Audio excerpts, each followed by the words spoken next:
اللہ تعالیٰ نے قرآن مجید میں فرمایا ہے کہ انا اعطیناک الکوثر، اے محبوب علیہ السلام ہم نے آپ کو خیر کثیر عطا فرما دی۔ فصلی لربک وانحر، پس آپ اپنے رب کے لیے نماز پڑھیں اور قربانی کریں۔ ان شانئک ھو الابتر، بے شک آپ کا دشمن ہی بے نام و نشان ہے۔ اللہ تعالیٰ نے نبی پاک صلی اللہ تعالیٰ علیہ وسلم کو حضرت سیدہ خدیجۃ الکبریٰ رضی اللہ تعالیٰ عنہا کے بطن اطہر سے 6 اولادیں عطا فرمائیں۔ پیارے حبیب صلی اللہ تعالیٰ علیہ وسلم کی 4 بیٹیاں تھیں حضرت خدیجہ سے، اور 2 بیٹے تھے۔ اللہ تبارک و تعالیٰ کی حکمت کاملہ کی حضور کے دونوں بیٹے وصال فرما گئے۔ آپ کے جب دوسرے صاحبزادے کا وصال ہوا تو قریش مکہ کفار انہوں نے نبی پاک صلی اللہ تعالیٰ علیہ وسلم کے ساتھ معاذ اللہ اپنے بغض اور عداوت کا بڑا کھل کے اظہار کیا۔ کل تک یہ لوگ صادق اور امین کہہ رہے تھے، اور آج جب ان کو دعوت دین دی ہے تو ان کی دعوتیں باہر آنے لگی ہیں۔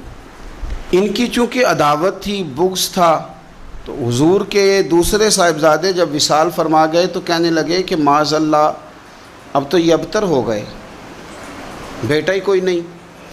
جب تک یہ ظاہری طور پر موجود ہیں بات بنے گی، اور جب یہ چلے جائیں گے تو کون ہوگا ان کا مشن چلانے والا، کون ہوگا ان کا ذکر کرنے والا؟ بس معاذ اللہ خوشیاں منانے لگے، بغلے بجانے لگے۔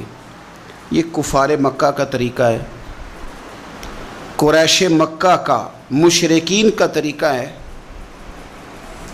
مسلمان کا یہ طریقہ نہیں کہ وہ اپنے مخالف کو مصیبت میں دیکھ کے تو خوشی کا اظہار کرے، یہ مسلمان کا طریقہ نہیں۔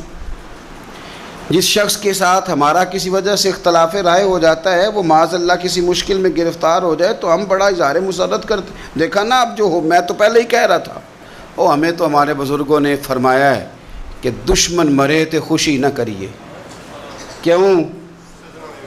سجنا بھی تے مر جانا ہے، اوڑکتے دن آیا محمد اور کڑی نو ڈوب جانا ہے۔ اپنا رویہ کبھی بھی اتنا سخت نہ کریں، لہجے میں اتنی تلخی نہ لائیں کہ سامنے والے پہ مصیبت آ رہی ہے، اور نبی پاک صلی اللہ علیہ وسلم نے فرمایا اگر تم کسی کی مصیبت کو دیکھ کے خوشی کا اظہار کرو گے نا، اسے اللہ نجات دے دے گا، تمہیں مصیبت میں مبتلا کر دے گا۔ کبھی بھی اظہار نہ کریں، کبھی بھی کسی بھی موقع پر کسی کو مشکل میں دیکھ کر اس طرح کا رویہ اختیار نہ کریں۔ بہت سارے لوگ بغلے بجاتے ہیں، خوشی کا اظہار کرتے ہیں، دیکھا نا فلانا الجھ گیا۔ یہ تو طریقہ مشرکین مکہ کا ہے، کفار کا طریقہ ہے یہ۔ حضور صلی اللہ علیہ وسلم کے صاحبزادے کا وصال ہو گیا تو کہنے لگے دیکھا نا، ہم نہ کہتے تھے اب کون ذکر کرے گا، اب کون نام لے گا؟ جب انہوں نے یہ لفظ کہے تو میرے اللہ نے قرآن مجید نازل فرمایا، اتنی حسین انداز میں، اتنی سونی صورت، فرمایا انا اعطیناک الکوثر، محبوب ہم نے آپ کو خیر کثیر عطا فرما دی ہے۔ یہ کوثر سے کیا مراد ہے؟ ایک تو کوثر سے مراد ہے وہ جام کوثر، وہ جنت کی نہر جس کی تیاری کستوری سے کی گئی، سونے جواہرات سے جس کو سجایا سنوارا گیا، جس کے پاس پیالے اس طرح پڑے ہوں گے، اتنے پیالے ہوں گے جس طرح آسمان پہ تارے چمکتے ہیں، اور پیاسی امت جائے گی تو حضور جام بھر بھر کے انہیں پلائیں گے۔ ایک تو کوثر سے مراد وہ حوض کوثر، جام کوثر، اور ایک کوثر سے مراد دین اسلام۔ مفسرین فرماتے ہیں کوثر سے مراد قرآن پاک، کوثر سے مراد اس امت کو دیے گئے وہ احکام کہ جو کرنے میں آسان ہے اور اجر ان کا زیادہ ہے۔ کوثر سے مراد نبی پاک کے معجزات، اسی کوثر سے مراد رب فرماتے حبیب انا اعطیناک الکوثر، جس طرح کی اولاد آپ کو دی ہے کسی کو نہیں دی۔ آپ کی بیٹیاں، آپ کے نواسے، آپ کے شہزادے، انا اعطیناک الکوثر۔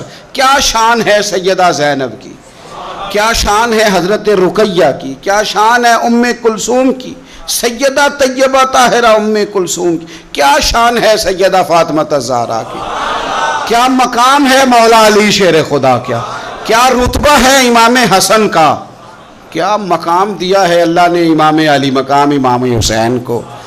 ایک کوثر سے مراد حضور کی اولاد. مفسرین فرماتے ہیں کوثر سے مراد رب فرماتا ہے محبوب جس طرح کے صحابہ آپ کو دیے ہیں نا، دنیا ڈھونڈے گی بھی تو صدیق اکبر جیسا نہیں ملے گا، زمانہ تلاش بھی کرے تو فاروق اعظم جیسا پا نہ سکے، حضرت عثمان غنی کی مثال دوبارہ نہ ملے گی. اور قیامت تک میدان بھی سجیں گے، جنگیں بھی ہوں گی، لیکن چرچے اور تذکرے مولا علی شیر خدا کی تلوار کے کیے جائیں گے. حضرت عبداللہ ابن عباس فرماتے ہیں کوثر کا معنی ہے حبیب آپ کو خیر کثیر عطا کر دی، اور کریں گے نہیں کر دی، کریں گے نہیں کر دی، دے دی محبوب خیر کثیر، آپ کو خیر کثیر دے دی. اب آپ پتہ کیا کریں، فصلی لربک، آپ اپنے رب کے لیے نماز پڑھیں. اس کا شکرانہ یہ ہے کہ آپ نماز پڑھیں، ونحر اور قربانی کریں. اللہ نے خیر کثیر دے دی، اب شکرانے میں نماز پڑھیں اور قربانی کریں. ان شانیک ھو الابتر، آپ کا دشمن جڑ کٹا ہے. ابتر عربی میں اس جانور کو بھی کہتے ہیں جس کی دم کٹی ہوئی ہو. آپ کا دشمن دم کٹا ہے. ابو جہل کی اولاد مری تو نہیں تھی ساری، بلکہ ابو جہل کی اولاد میں تو حضرت اکرمہ رضی اللہ تعالیٰ عنہ اس کے بیٹے تھے، انہوں نے تو کلمہ پڑھ لیا تھا، حضور کے غلام ہو گئے تھے، پر کبھی کسی نے کہا ہے میں ابو جہل کی اولاد ہوں. یزید کی کوئی ساری اولاد مر تو نہیں گئی تھی، کبھی کسی نے کہا ہے میں اس کی اولاد میں سے ہوں. دشمنوں کی جڑ کٹتی ہے، دشمنوں کی. انہوں نے تو کہا تھا کہ ان کی اولاد کوئی نہیں، ان کا ذکر کیسے ہوگا. دنیا کے کسی کونے میں بھی چلے جاؤ، ہر جگہ تمہیں سید ملیں گے، سادات ملیں گے. اور جہاں تک ذکر کی بات ہے وَرَفَعْنَا لَكَ ذِكْرَكَ، اللہ فرماتے ہیں حبیب ہم نے آپ کی خاطر آپ کے ذکر کو بلندیاں عطا فرما دی. ہر گھر گلی، ہر نگر، ہر کونے رسول پاک کا تذکرہ ہو رہا ہے. کرنا کیا ہے، فَصَلِّ لِرَبِّكَ وَانْحَرْ، آپ نماز پڑھیں اور قربانی کریں. قرآن پاک کی آیت بتاتی ہے کہ فَصَلِّ لِرَبِّكَ وَانْحَرْ، پہلے نماز ہے پھر قربانی ہے. یعنی عید والے دن پہلے نماز پڑھیں گے پھر قربانی کریں گے. عید سے پہلے قربانی کیوں نہیں کہ اللہ نے پہلے ذکر ہی نماز کا کیا ہے، قربانی کا ذکر ہی بعد میں، پہلے نماز پھر قربانی. قربانی شکرانے میں کریں. میرے عزیز، اللہ کے حبیب صلی اللہ علیہ وسلم نے نا اسی لیے بڑے ذوق کے ساتھ قربانی کا درس دیا تھا. وجہ اس کی پتہ کیا ہے، اسلام کہتا ہے کہ امیر بندے اکیلے اکیلے خوشی نہ مناؤ بلکہ غریبوں کو شامل کرو خوشیوں میں. چھوٹی عید کا موقع آیا تو فطرانہ رکھ دیا ساتھ، کرو نا خوشی تو کھلاؤ غریبوں کو بھی، دو ان کو بھی. ہمارے ہاں تو فطرانہ نہیں، زکوٰۃ بھی اکثر لوگ رمضان میں ہی دیتے ہیں، اس کو بھی ساتھ شامل کر لیا گیا. آپ کے ہاں گھر میں بیٹا پیدا ہوا تو کہا عقیقہ کر لو، رشتہ داروں کو کھلاؤ، دوستوں کو کھلاؤ، غریبوں کو کھلاؤ. اگر آپ نے نکاح کیا تو کہا ولیمہ ضرور کرنا، خوشیوں میں دوسروں کو شریک کرو. حضور صلی اللہ تعالیٰ علیہ وسلم نے فرمایا ولیمہ ضرور کرنا، چاہے بکری کا بچہ ہی ذبح کر لو، ولیمہ ضرور کرو، دوستوں کو لوگوں کو شامل کرو. بڑی عید آ گئی تو فرمایا عید بھی پڑھو اور قربانی بھی کرو، لوگوں کو اپنی خوشیوں میں شامل کرو، رشتہ داروں کو بھی دو، دوستوں کو بھی دو، اپنوں کو بھی دو اور غرباء کو بھی شامل کرو. ہم نے پتہ کیا کیا ہے، آہستہ آہستہ کر کے جیسے جیسے دولت زیادہ آئی لوگوں کے پاس ان کے خرچے بڑھ گئے، ہمارے اخراجات زیادہ ہو گئے، پھر ہم بند ہو کے رہ گئے اپنے آپ میں.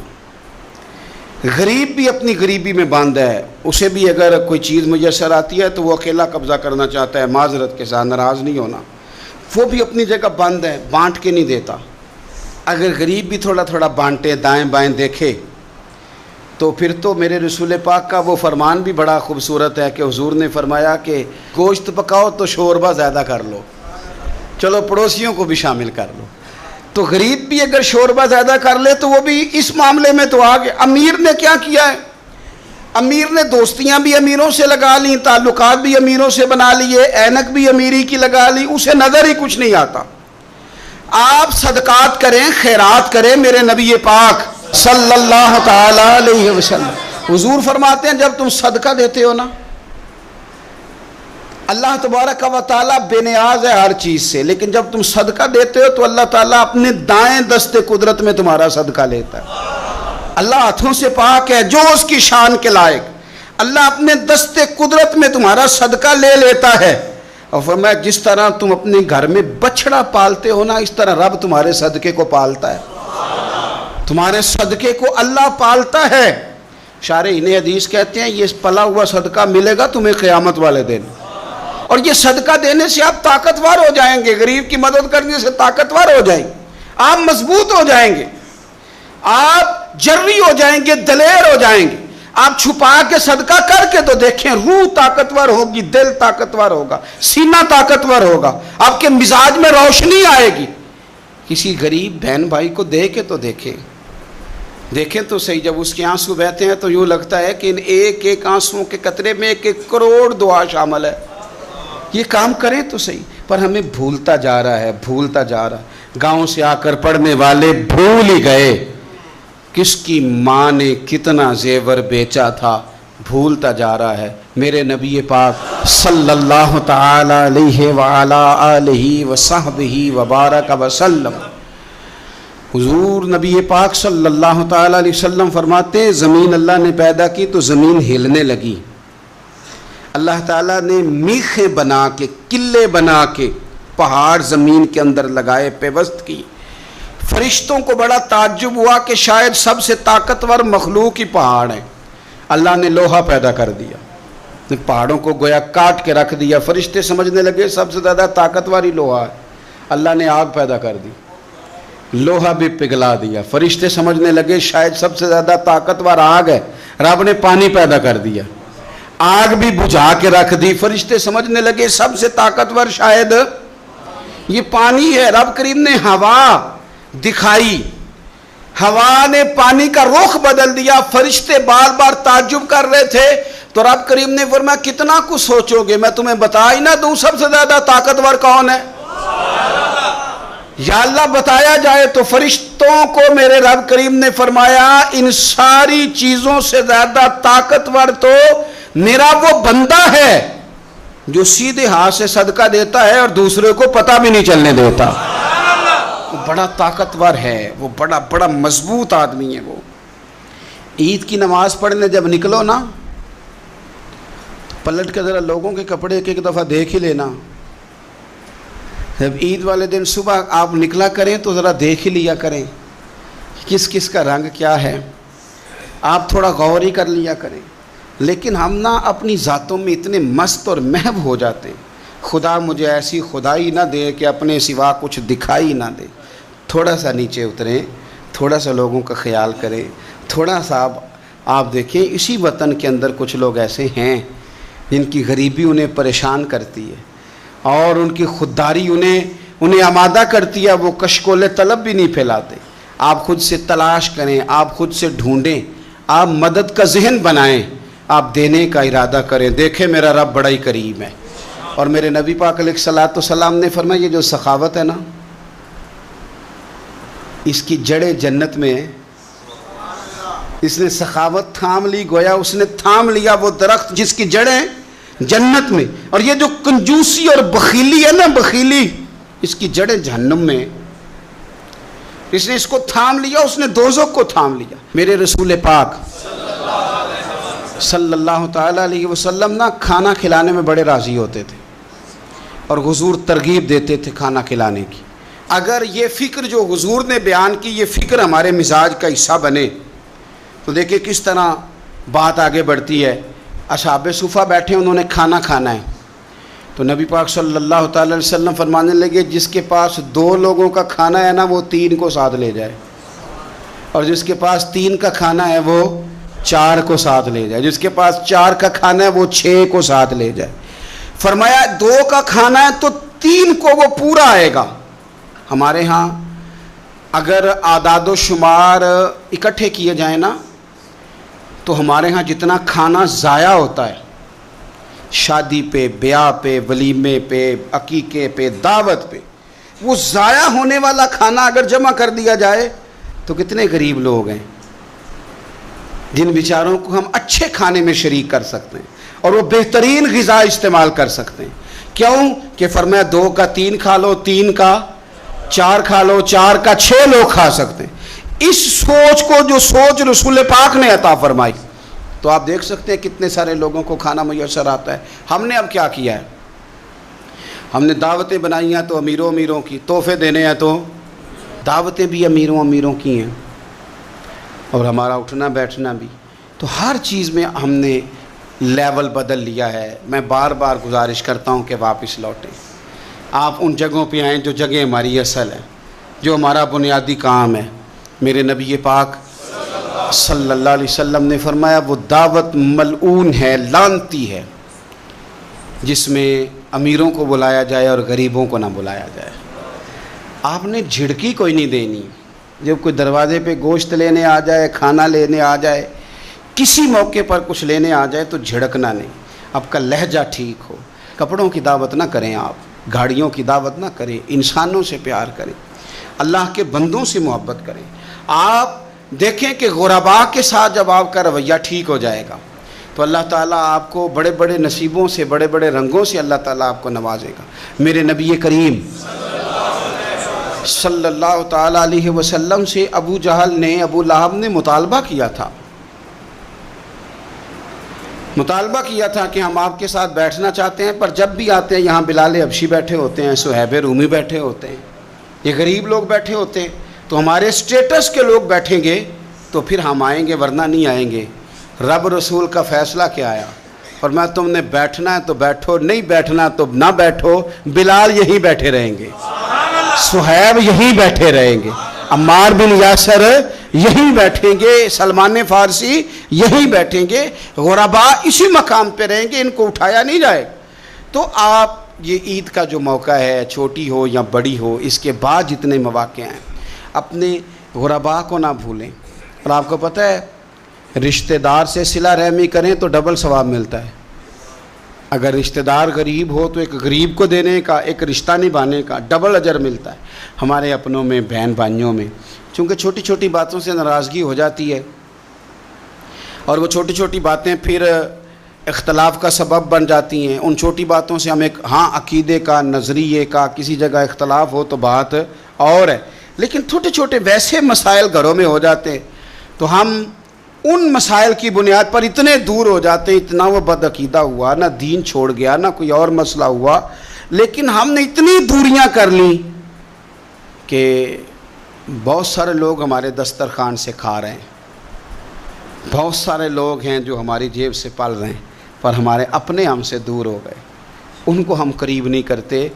تو بھائی جس سے بھی آپ کا لین دین بڑھے گا, کہیں نہ کہیں تو کمزوری ہو ہی جائے گی. اپنوں کو اپنوں سے دور نہ کریں, انہیں دیں, انہیں نوازیں, ان کا خیال کریں. میرے نبی پاک صلی اللہ تعالیٰ علیہ وسلم نے فرمایا جو چاہتا ہے رزق بھی زیادہ ہو, عمر بھی لمبی ہو, وہ اپنے رشتہ داروں سے اچھا سلوک کرے. عید کے موقع پہ جن لوگوں کی ہمیں بڑی ضرورت ہوتی ہے نا, ان میں ایک اہم کردار کسائی کا ہے. صرف کسائی کو نہیں جلدی ہوتی, ہمیں بھی جلدی ہوتی ہے کہ تو آ بھی جلدی اور اس کو بنا بھی جلدی. تو وہ کیا کر رہا ہوتا ہے, وہ ہمارا گوشت بھی بنا رہا ہوتا ہے اور ساتھ ساتھ فون بھی سن رہا ہوتا ہے, کہہ رہا ہوتا ہے 20 منٹ میں آیا, 40 منٹ میں آیا. ایک تو جھوٹ پہ جھوٹ معاذ اللہ تعالیٰ, اور دوسرا اس جلدی میں نقصان کیا ہے, اس جلدی میں نقصان جانور کا ہے. جلدی سے اس کی کھال اتار دیں گے. بہت ساری جگہوں پہ جانور ٹھنڈا ہی نہیں ہوتا ہے پوری طرح, اور فٹافٹ کرتے ہیں لوگ. یہ صرف کسائی کا مسئلہ نہیں, یہ ہمارا بھی مسئلہ ہے, ہمیں بھی جلدی ہے. میرے نبی پاک علیہ السلام فرماتے ہیں تمہارا رب تمہیں ہر معاملے میں احسان کرنے کا حکم دیتا ہے. فرمایا جانور کو اچھے طریقے سے ذبح کرو, اسے آرام پہنچاؤ, اس کو سلیقے کے ساتھ. ایک شخص نے بکری کے اوپر اپنا پیر رکھا ہوا تھا اور ساتھ ہی چھری تیز کر رہا ہے, تو نبی پاک صلی اللہ تعالی علیہ وسلم نے فرمایا تم اسے 2 موتیں دینا چاہتے ہو, 2 دفعہ مارنا چاہتے ہو اس بکری کو, یعنی تم پہلے چھری کو تیز نہیں کر سکتے تھے. اچھے طریقے سے اس کو آپ, اور مہربانی فرمائیں اناڑی لوگ یہ کام نہ کریں, وہ جانوروں کو تکلیف دیتے ہیں, جانور اذیت میں آ جاتے ہیں. بالخصوص میں نے چند مقامات پہ اونٹ کو نہار کرنے والے لوگوں کو دیکھا ہے, انہوں بڑی زیادتی کی, جانور تکلیف میں آتے ہیں, بڑی بڑی دیر تکلیف میں رہتے ہیں. آپ تھوڑا سا, اسلام نے 3 دن رکھے ہیں پورے, پورے 3 دن رکھیں. تو کس لیے رکھے ہیں؟ کہ آپ آرام کے ساتھ سکون کے ساتھ اپنے جانور کو ذبح کریں. تو جلدی کاہے کی؟ اللہ تبارک و تعالی جو قربانی کرنے جا رہے ہیں ان کی قبول فرمائے، اور جو رہ گئی سال اللہ اگلے سال انہیں بڑی بڑی توفیق عطا فرمائے.